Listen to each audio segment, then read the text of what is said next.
जय जय माता रानी। आप सभी बड़ों को मेरा प्रणाम और छोटों को शुभ आशीर्वाद।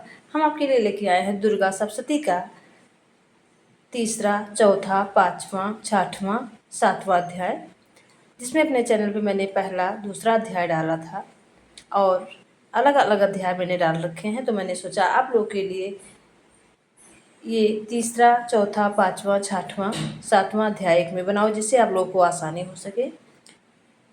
माता रानी की कृपा आप सब पर बने रहे। आइए सुनते हैं जय जय माता रानी जगत जननी जगदम्बा भवानी का दुर्गा सप्तशती का पाठ। और जो भी श्रद्धा भाव से यह पाठ पूर्ण सुनता है उसकी सभी मनोकामनाएं पूरी होती हैं और व्रत का पूर्ण फल मिलता है। जय माता रानी कमेंट में लिखना ना भूलिएगा। जय जय माता। ब्रह्मचारिणी का दिन है, अष्टमी। अष्टमी आज भी मनाई जाएगी, कल भी मनाई जाएगी। इसमें स्तुति मंत्र है माता रानी का।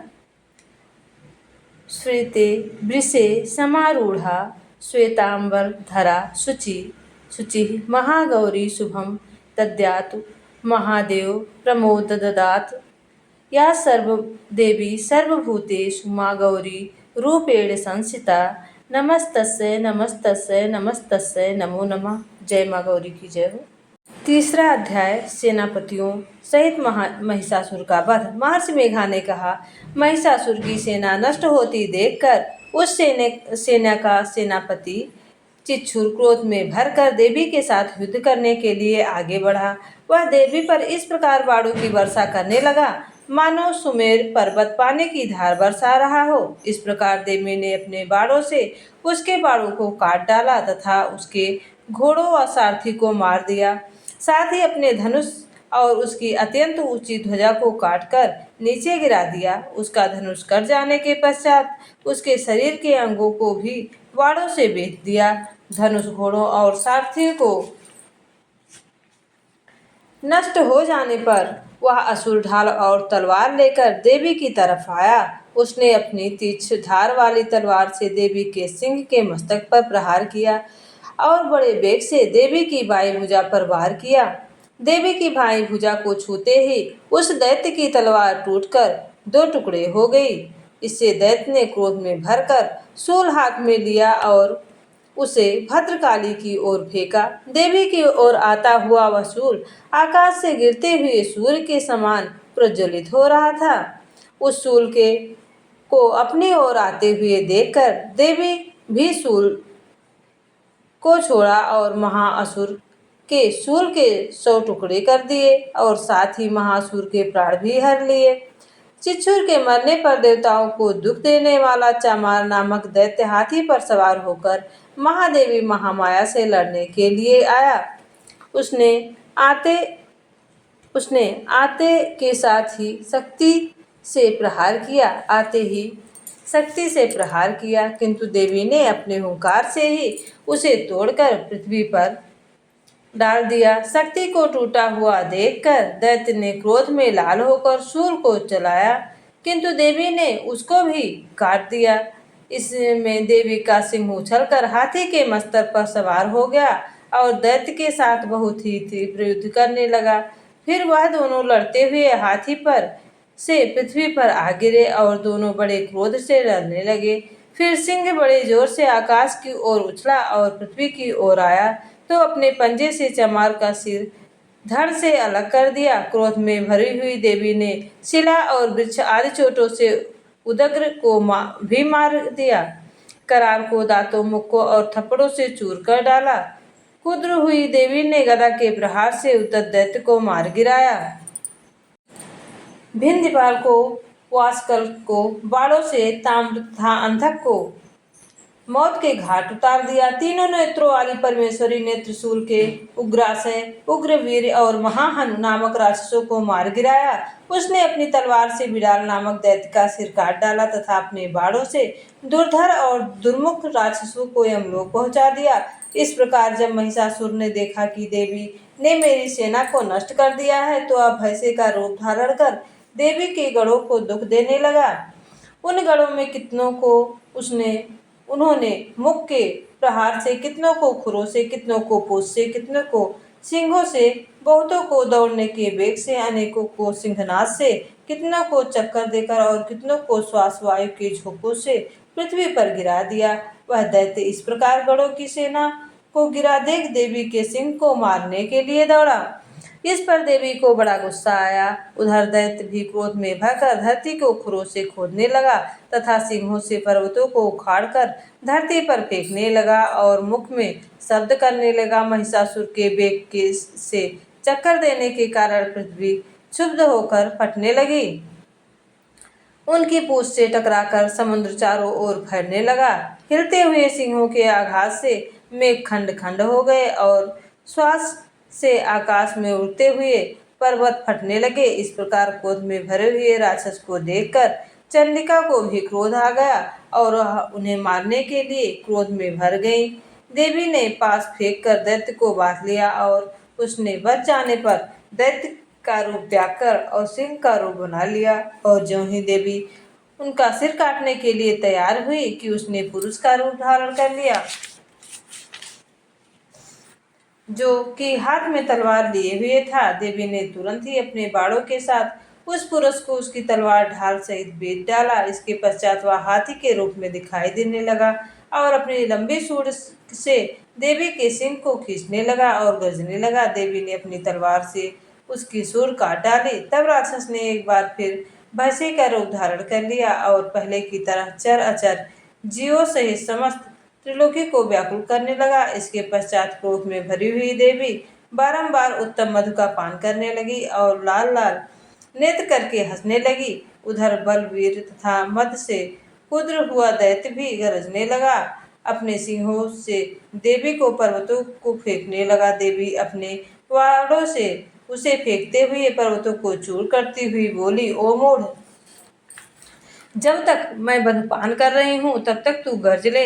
इसके पश्चात तेरे हाथों मेरी मृत्यु हो जाने पर देवता गरजेंगे। महर्षि मेघा ने कहा। यो कहकर देवी उछलकर उस दैत्य पर जा चढ़ी और उनको अपने पैर से दबाकर शूल से उनके गले पर आघात किया। देवी के पैरों से दबने पर भी दैत्य अपने दूसरे रूप में अपने मुख से बाहर होने लगा। अभी वह आधा ही बाहर निकला था कि देवी ने अपने प्रभाव से उसे रोक दिया।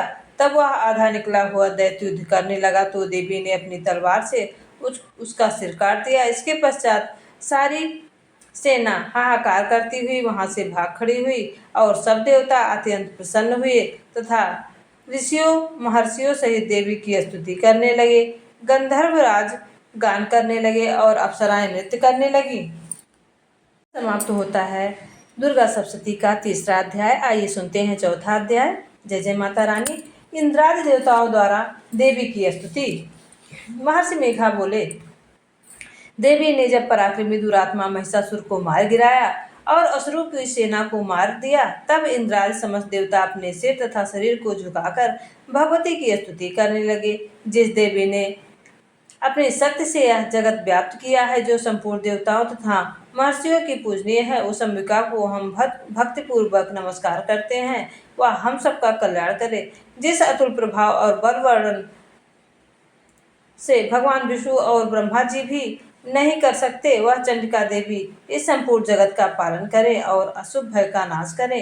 पुण्य आत्माओं के घरों में तुम स्वयं लक्ष्मी रूप हो और पापियों के घरों में तुम अधिलक्ष्मी रूप हो और सतकुल में उत्पन्न होने वालों के लिए तुम लज्जा रूप में होकर अपने घरों में निवास करती हो।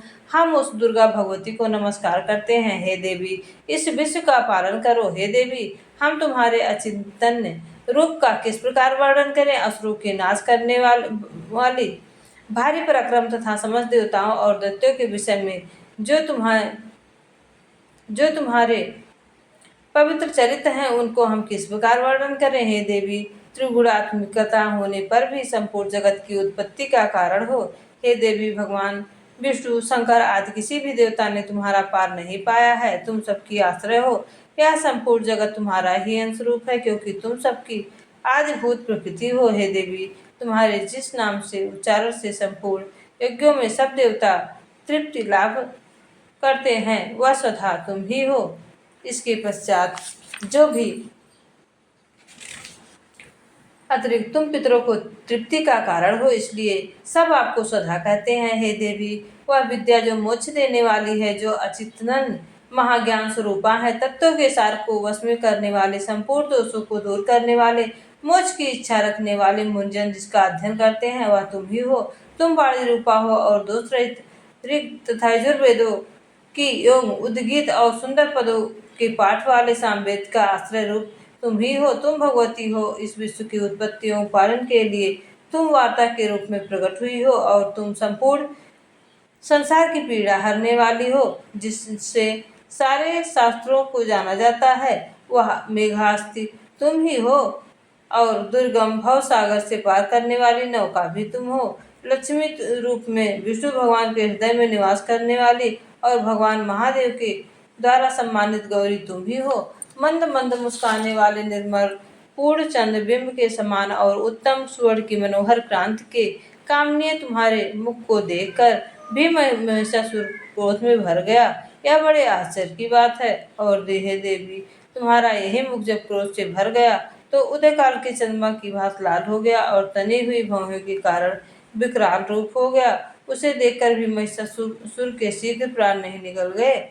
यह बड़े आश्चर्य की बात है। आपके कुमुद मुँह से दर्शन से भला कौन जीवित रह सकता है। हे देवी, तुम हमारे कल्याण के लिए प्रसन्न हो। आपके प्रसन्न होने से इस जगत का अभ्युदय होता है और जब आप क्षुद्र हो जाती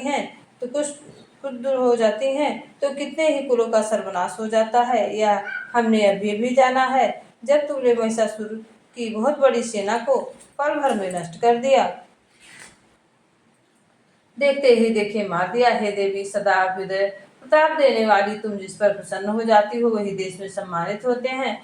उसके धन और यश की वृद्धि होती है। उसका धर्म कभी शिथिल नहीं होता और उसके यहाँ अधिक पुत्रियां और नौकर होते हैं। देवी, तुम्हारी कृपा से धर्मात्मा पुरुष प्रतिदिन श्रद्धा पूर्वक यज्ञ करता है और धर्मानुकूल आचरण करता है। उसके प्रभाव से स्वर्ग लोक में जाता है क्योंकि तुम तीनों लोकों में मनवांछित फल देने वाली हो। हे माँ दुर्गे, तुम स्मरण करने पर संपूर्ण जीवों के भय को नष्ट कर देती हो और स्थिर चित्त रखने वालों द्वारा चिंतन करने पर उन्हें और अत्यंत मंगल देती हो। हे दरिद्र दुख नाशिनी देवी, तुम्हारे सिवा दूसरा कौन है। तुम्हारा चित्त सदा दूसरों के उपकार में लगा रहता है। हे देवी, तुम शत्रुओं को इसलिए मारती हो कि उनके मारने से दूसरों को सुख मिलता है, वह चाहे नरक में जाने के लिए हो, चिरकाल पर पाप करते रहे हो, किंतु तुम्हारे साथ युद्ध करके सीधे स्वर्ग जाएं, इसलिए तुम उसका वध करती हो। हे देवी, क्या तुम दृष्टिपात मात्र से असुरों का भस्म कर सकती हो। अवश्य ही कर सकती हैं, किंतु तुम्हारा शत्रुओं को शास्त्रों के द्वारा मारना इसलिए है कि शास्त्रों के द्वारा मारकर वे स्वर्ग को जावें। इस तरह से वे देवी उन शत्रुओं को के प्रति तुम्हारा विचार उत्तम है। हे देवी, तुम्हारे उग्र खड्ग और चमक से और त्रिशूल की नोक से कांत की किरणों से असुरों की आंख फूट क्यों नहीं गई।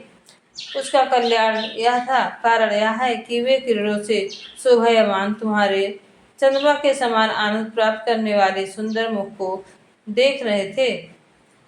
हे देवी, तुम्हारा शील बुरे वृतांत को दूर करने वाला है और सबसे अधिक जय जय माता रानी जय।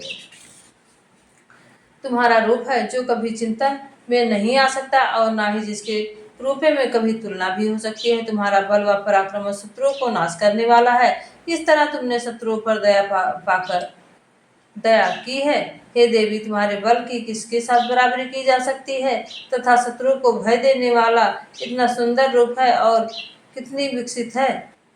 हृदय में कृपा और युद्ध में निष्ठुरता, यह दोनों बातें तीनों लोकों में केवल तुम्हें देखने में आई है। हे माता, युद्ध भूमि में शत्रुओं को मारकर तुमने स्वर्ग लोक में पहुंचाया है। इस तरह तीनों लोगों की तुमने रक्षा की है तथा उत्तम अस्त्रों से जो हमें भय था उसको भी तुमने दूर किया है। तुमको हमारा नमस्कार है। हे देवी, तुम शूल तथा खड्ग से हमारी रक्षा करो तथा घंटे की ध्वनि और धनुष की टंकोर से भी हमारी रक्षा करो।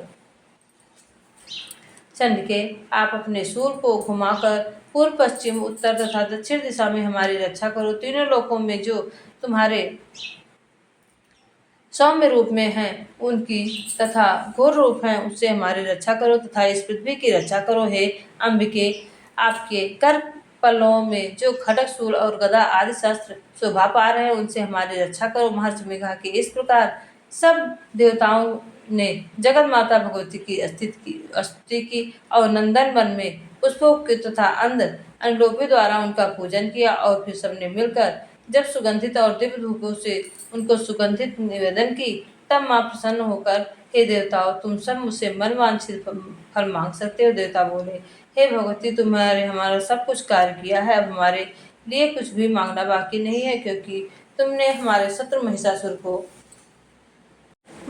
को मार डाला है। हे महेश्वरी, तुम इस पर भी यदि हमें कोई वर देना चाहती हो तो बस इतना वर दे दो कि जब जब हम आपका स्मरण करें तब तब आप हमारी विपत्तियों को हरण करने के लिए हमें दर्शन दिया करो।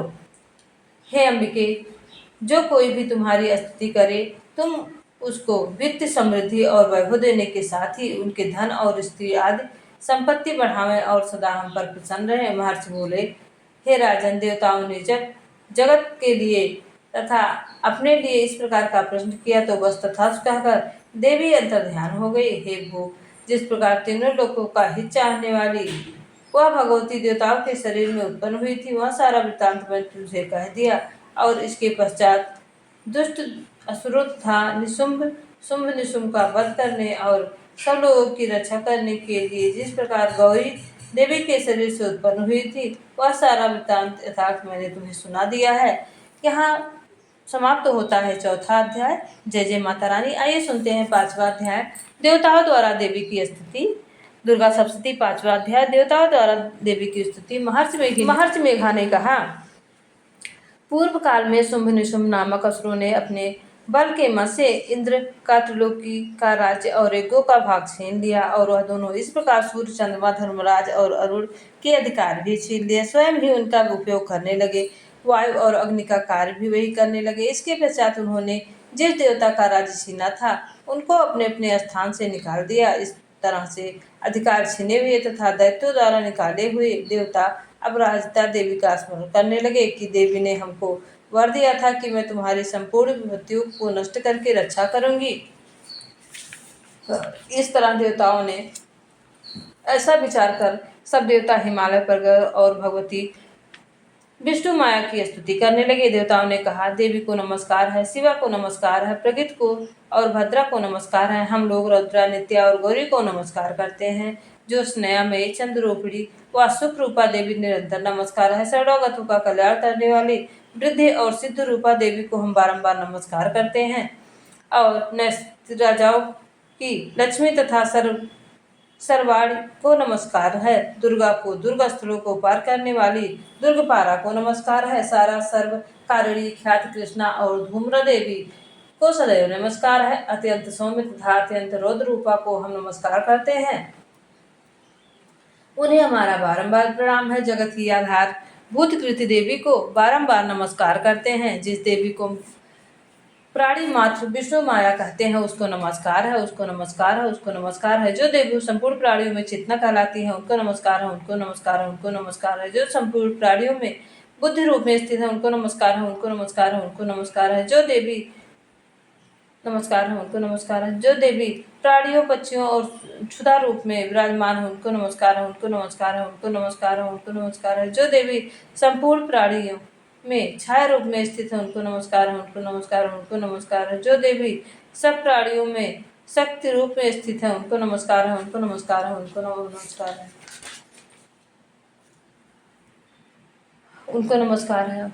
जो देवी संपूर्ण प्राणियों में तृष्णा रूप में स्थित है उनको नमस्कार है, उनको नमस्कार है, उनको नमस्कार है। जो देवी सब प्राणियों में शांत रूप में स्थित है उनको नमस्कार है, उनको नमस्कार है, उनको नमस्कार है। जो देवी सब प्राणियों में जाति रूप में स्थित है उनको नमस्कार है, उनको नमस्कार है, उनको नमस्कार है,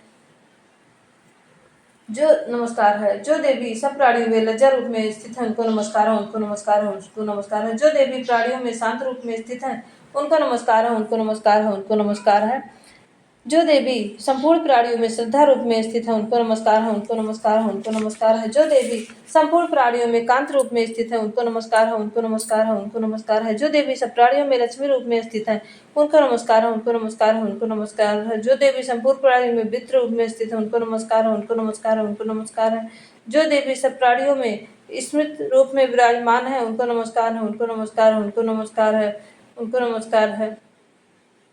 जो देवी सब प्राणियों में दया रूप में स्थित है उनको नमस्कार है, उनको नमस्कार है, उनको नमस्कार है। जो देवी सब प्राणियों में तुष्टि रूप में स्थित है, उनको नमस्कार है, उनको नमस्कार है, उनको नमस्कार है। जो देवी संपूर्ण प्राणियों में मातृ रूप में स्थित है, उनको नमस्कार है, उनको नमस्कार है, उनको नमस्कार है, उनको नमस्कार है। जो देवी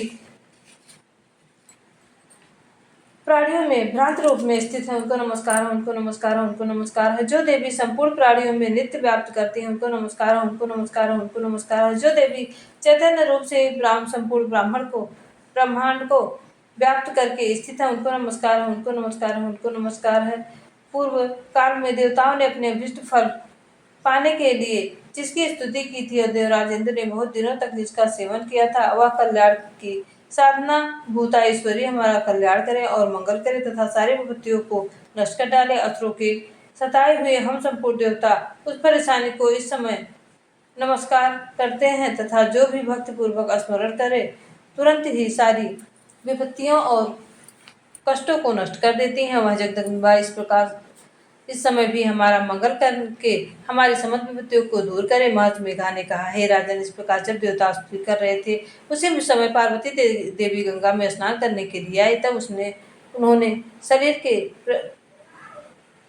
से प्रकट होकर शिवा देवी बोली, शुंभ दैत्य के द्वारा स्वर्ग में निकाले हुए और निशुंभ के हारे हुए तथा देवता मेरी स्तुति कर रहे हैं। पार्वती के शरीर से अंबिका निकली, इसलिए उनको संपूर्ण लोक में कौशिकी कहते हैं। कौशिकी के प्रकट होने के पश्चात पार्वती देवी के शरीर का रंग काला पड़ गया और वह हिमालय पर रहने लगी, कालिका देवी के नाम से प्रसिद्ध। फिर शुंभ और निशुंभ के दूत चंड और मुंड वहां आए और उन्होंने परम मनोहर वाली स्त्री अंबिका से कहा, देवी को देखा। फिर शुंभ पास आकर बोले, महाराज, एक अत्यंत स्त्री हिमालय को प्रकाशित कर रही है, वैसा रंग रूप आज तक हमने कहीं नहीं देखा है। सुरेश्वर, जब आप पता लगाएं वह कौन है और उसको ग्रहण करने वह स्त्रियों में रत्न है, आपकी कांति के दसों दिशाओं में प्रकाशित है, वह स्थित है, इसलिए आपको उसे देखना उचित है। हे प्रभु, तीनों लोगों के हाथी और मणि इत्यादि जिसने रत्न और वह सब इस समय आपके घर में शोभायमान है। हाथियों के में रत्न रूप में ऐरावत है हाथी है और उच्च श्रवा नामक घोड़ा जो आपने इनसे महापदम नामक खजाना भी आपके पास है, आपने कुबेर से छीन लिया था। समुद्र ने आपको सदा खिले हुए फूलों की किलंकिनी नामक माला दी है। वरुण का कंचन की वर्षा करने वाला छत्र आपके पास है। रथों में श्रेष्ठ प्रजापति का रथ भी आपके पास ही है। हे दैत्येंद्र, मृत्यु के उत्कांतिका नामक शक्ति भी आपने छीन ली है और वरुण का पास भी आपके भ्राता निशुंभ के पास ही है और समुद्र में पैदा होने वाले सब प्रकार के रत्न भी आपके भ्राता निशुंभ के अधिकार में है और जो अग्नि में ना जल सके ऐसे 2 वस्त्र भी अग्निदेव ने आपको दिए हैं।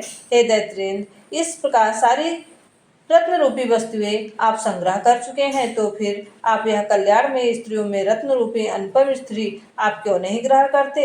महर्षि मेघा बोले, चंडमुंड का यह वचन सुनकर शुंभ ने विचारा कि सुग्रीव को अपना दूत बनाकर देवी के पास भेजा जाए। प्रथम उसको सब कुछ समझा दिया और कहा, वहां जाकर तुम उसको अच्छी तरह समझाना और ऐसा उपाय करना जिससे वह प्रसन्न होकर तुम्हारे पास तुरंत चली आए। भली प्रकार समझाकर कहना। दूत से गुरु पर्वत के उस रमणीय भाग में पहुंचा जहां देवी रहती थी। दूत ने कहा, हे देवी, दैत्यों का राजा शुंभ जो इस समय तीनों लोगों का स्वामी है, मैं उसका दूत हूँ और यहाँ तुम्हारे पास आया हूँ। संपूर्ण देवता उसकी आज्ञा एक स्वर में मानते हैं। अब जो कुछ उसने कहलवा भेजा है वह सुनो। उसने कहा है कि इस संपूर्ण त्रिलोकी मेरे बस में है और संपूर्ण यज्ञों के भाग को मैं पृथक पृथक लेता हूँ और तीनों लोकों में जितने श्रेष्ठ रत्न है वह सब मेरे पास है। देवराज इंद्र का वाहन ऐरावत मेरे पास है जो मैंने उससे छीन लिया है। उच्च श्रवा नामक घोड़ा जो क्षीर सागर मंथन से करने से प्रकट हुआ था उसे देवताओं ने मुझे समर्पित किया है। हे सुंदरी, इसके अतिरिक्त और जो भी रत्न भूषण पदार्थ देवताओं के पास से वह सब मेरे पास है। हे देवी, मैं तुम्हें संसार की स्त्रियों में रत्न मानता हूँ। क्योंकि रत्नों का उपभोग करने वाला मैं हूँ। हे चंचल कटाक्षों वाली सुंदरी, अब यह मैं तुझ पर छोड़ता हूँ कि तू मेरे या मेरे भाई पराक्रमी निशुंभ की सेवा में आ जाए। यदि तू मुझे वरेगी तो तुझे अतुल महान ईश्वर की प्राप्ति होगी। अतः तुम अपनी बुद्धि से यह विचार कर मेरे पास चली आओ। महर्षि मेघा ने कहा। दूत के ऐसा कहने पर संपूर्ण जगत कल्याण करने वाली भगवती दुर्गा माँ मन ही मन मुस्काई और इस प्रकार कहने लगी। देवी ने कहा, दूत जो कुछ भी कह रहा है वह उसमें किंचित मात्र भी झूठ नहीं है। शुंभ इस समय तीनों लोगों का स्वामी है और निशुंभ भी उसी तरह पराक्रमी है, किंतु इसके संबंध में जो मैं प्रतिज्ञा कर चुकी हूँ उसे मैं कैसे झुठला सकती हूँ। अतः तू मैं जो प्रतिज्ञा की है उसे सुनो। जो मुझे युद्ध में जीत लेगा और मेरे अभिमान को खंडित करेगा और बल में मेरे समान होगा वही मेरा स्वामी होगा। इसलिए शुंभ अथवा पराक्रमी निशुंभ यहाँ आए और युद्ध में जीतकर मुझे विवाह कर ले जाए, इसमें भला देर की क्या आवश्यकता है। दूत ने कहा, हे देवी, तुम अभिमान में भरी हुई हो, मेरे सामने तुम ऐसी बात ना करो। इस त्रिलोकी में मुझे तो ऐसा कोई नहीं दिखता जो कि शुंभ और निशुंभ के सामने ठहर सके। देवी, जब अन्य देवताओं ने भी में से कोई शुंभ और निशुंभ के सामने युद्ध में ठहर नहीं सका, तो फिर तुम जैसी स्त्री उसके सामने रणभूमि में कैसे ठहर सकेगी। जिन शुंभ और असुरों के सामने इंद्र आदि देवता ठहर नहीं सके, तो तुम अकेली स्त्री उनके सामने कैसे ठहर सकोगी। अतः तुम मेरा कहना मानकर उसके पास चली जाओ, नहीं तो जब वह तुम्हें केस पकड़कर घसीटते ले जाएंगे तो तुम्हारा गौरव नष्ट हो जाएगा।